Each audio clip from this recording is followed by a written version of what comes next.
Jo. So here's a story about Baringan, a 41-year-old from Soweto, allegedly terrorizing women in Diepkloof and Orlando.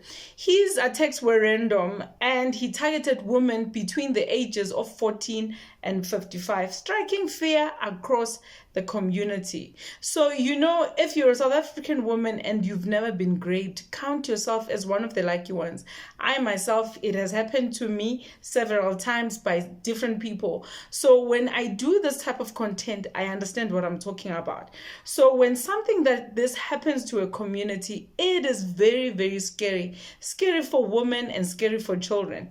So from 2008 to 2025, he allegedly committed 35 rapes, 23 armed robberies, and 21 kidnappings, and pointed a firearm 15 times. So he often wore a balaclava armed with a pew, a gun, or a knife.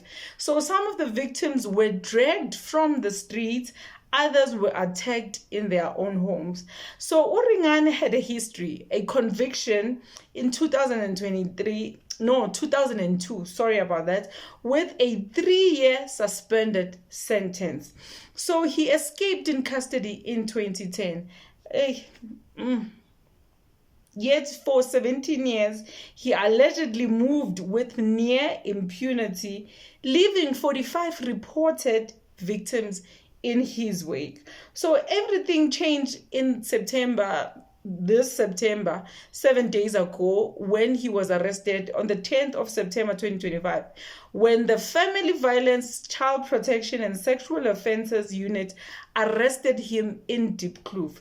So his court appearance was on the 15th of September, with the next hearing scheduled for the 14th of November 2025.